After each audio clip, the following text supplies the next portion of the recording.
انوکھا انصاف۔ یہ کئی وقتوں کی بات ہے، ایک دن کسی شہر کا قاضی مرغی لینے بازار گیا۔ مرغی فروش اپنا کام ختم کر کے ایک گاہک کے لیے مرغی ذبح کر کے اس کا انتظار کر رہا تھا۔ اتنے میں قاضی صاحب کا گزر وہاں سے ہوا تو انہوں نے اس سے کہا کہ مجھے یہ مرغی دے دو۔ دکاندار نے کہا میں گاہک کو کیا جواب دوں گا؟ قاضی صاحب نے کہا گاہک سے کہہ دینا مرغی اڑ گئی، بات بڑھے گی تو معاملہ میرے پاس ہی آئے گا۔ دکاندار نے مرغی قاضی کو دے دی۔ کچھ ہی دیر میں وہ گاہک آ گیا جس کی مرغی تھی۔ مرغی طلب کرنے پر دکاندار نے بتایا کہ مرغی اڑ گئی ہے۔ وہ نہ مانا اور دکاندار کو پکڑ کر قاضی کے پاس چل دیا۔ راستے میں دو افراد جھگڑ رہے تھے۔ دکاندار بیچ بچاؤ کرانے لگا تو اس کی ایک انگلی لڑنے والوں میں سے ایک شخص کی آنکھ میں لگ گئی، جس سے اس کی آنکھ ضائع ہو گئی۔ وہ یہودی تھا۔ وہ بھی اپنا معاملہ لے کر قاضی کی طرف ان کے ساتھ ہی چل پڑا۔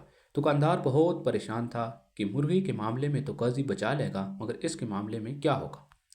وہ سوچ سوچ کر اتنا پریشان ہوا کہ اچانک ہاتھ چھڑا کر بھاگا اور مسجد کی مینار پر چڑھ کر نیچے کود گیا۔ نیچے ایک بوڑھا شخص کھڑا تھا۔ دکاندار سیدھا اس پر گرا۔ بوڑھا شخص وہیں مر گیا۔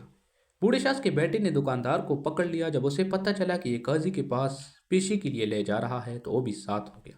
معاملہ قاضی کی عدالت میں پہنچا تو سب سے پہلے مرغی والے گاہک نے اپنا مقدمہ درج کروایا اور کہا میں مرغی ذبح کروا کر گیا تھا، اب دکاندار کیسے کہہ رہا ہے کہ مرغی اڑ گئی؟ بھلا مری مرغی کیسے اڑ سکتی ہے؟ قاضی نے مدعی کو غصے سے دیکھا اور کہا کیا مرنے کے بعد دوبارہ زندہ ہونے پر تمہارا ایمان نہیں ہے؟ یہ سن کر وہ ڈر گیا کہ کہیں کفر کا فتویٰ نہ لگ جائے۔ اس نے کہا بالکل، میں مرنے کے بعد دوبارہ زندہ کیے جانے پر یقین رکھتا ہوں۔ قاضی نے جواب دیا تو مرغی کے زندہ ہونے پر کیوں یقین نہیں رکھتے؟ بیچارہ کیا کرتا؟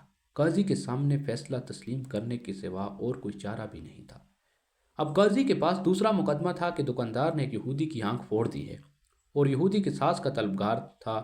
چونکہ یہودی کے لیے قصاص آدھا مقرر تھا، اس لیے قاضی صاحب نے فیصلہ سنایا دکاندار نے یہودی کی ایک آنکھ پھوڑی ہے، اس لیے نصف قصاص دشوار ہوگا۔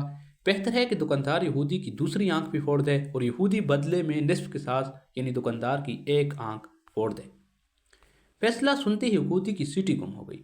اگر دوسری آنکھ بھی چلی گئی تو کہیں کا نہیں رہوں گا، سو اس نے اپنی جان بچانے کے لیے دکاندار کو معاف کر دیا۔ اب تیسرے مقدمے میں بوڑھے کا بیٹا قاضی کے روبرو پیش تھا۔ قاضی جی نے معاملہ توجہ سے سنا اور فیصلہ سنایا دکاندار کو مسجد کے اسی مینار کے آگے کھڑا کر دیا جائے اور مرنے والے بوڑھے کا بیٹا مینار کی اسی کھڑکی سے دکاندار پر چھلانگ لگا کر اس کی جان لے لے اور اپنا قصاص وصول کر لے۔